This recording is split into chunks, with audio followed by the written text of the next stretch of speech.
Thank you, Honorable the Chief Justice, the judges of the Supreme Court. For purposes of record, my name is Melissa Ngania. I'm going to address the court basically on issue number 4 and 5 as framed by the court. The cornerstone and the grievance of the petitioners in regards to the two issues, number 4 and 5, is the question of the postponement of the gubernatorial elections, as well as the variance of votes within the elective positions. As to the mathematicals, the custodian of the numbers has demonstrated before this court this morning that there is actually no variance, and whatever variance could be explained. But more importantly, Honorable Chief Justice and the judges of the Supreme Court, what is the grievance against our client? That is William Samoei Ruto and Honorable Rigathi Gachagua. I would pick the choice of words as pleaded by the petitioners for obvious reasons. This is an election petition, a presidential election petition that has the crust of proving its standard to the required laid down principles in law. Now, this is what one Celestine Anyango tells us. She tells us that the grievance against my client is that a pattern throughout the country where the 9 respondents appears to benefit from a fraudulent paddling of votes in violation of the law. They are not sure of that.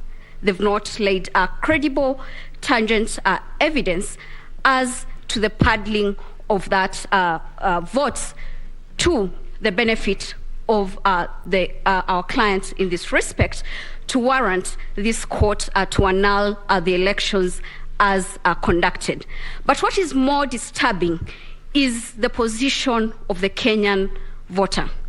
As laid down by my senior counsel, Fred Ngania, that is to be found under Article 38 of the Constitution. But more importantly, we have a history as a country.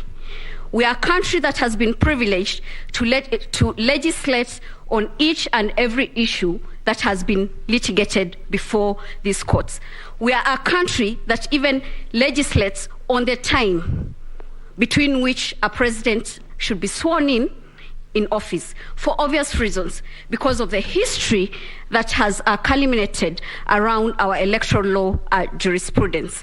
Now, the appreciation of the cornerstone of Article 38 then would seek refuge in the Constitution of Kenya Review Commission. This court, in the famous BBI case, categorically stated the history behind our constitutional making process. I'll not wish to regurgitate the same, but I'll beg the court, when you retire to write your judgment, to adopt your paragraph of that decision, paragraph 415 to 441 in that respect.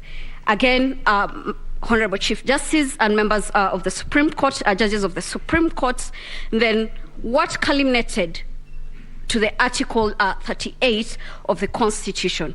In the final review, for us to get the gist of the Kenyan voter, because all that we are trying to help this court to realize is that what was the will of the Kenyan voter as expressed in Form 34A. And the Kenyan voters said what they wanted, and that is to be found under page 51 to 52 of that report. Now, coming to my submissions on Article 38 in that respect, their views were finally codified in our Constitution under Article 38 in that respect. For purposes of emphasis and so that we do not lose the trajectory of the Kenyan voter, this is what Article 38, Clause 3 says. Every adult citizen has the right without unreasonable restrictions. That is the underlying word. The Kenyan voter wants to vote without unreasonable restrictions to vote by secret ballot in any election or referendum. What we've been told is that there has been the restrictions of postponement of gubernatorial elections. There have been the restrictions of what happened in Bomas. A Kenyan voter is not interested in that. They want their vote to be traced and traced with the precision that is required. How then do you trace the vote in that respect?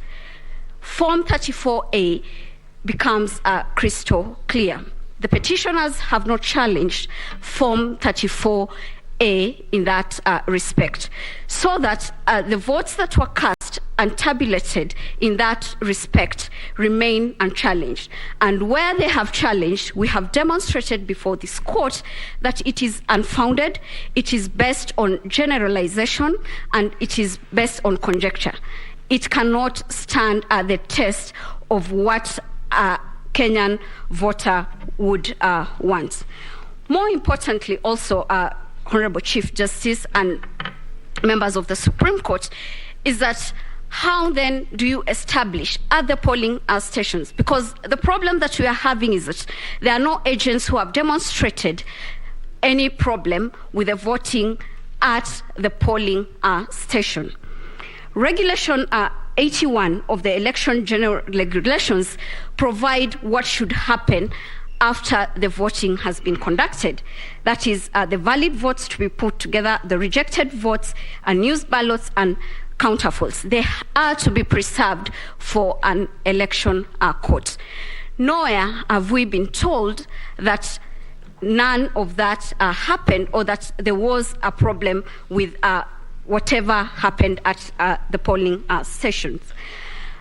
Honorable Chief Justice and judges of the Supreme Court, Justice Njoki Nugu in 2017, in her dissenting opinion, had this to say, that agents are a very important part of the electoral process.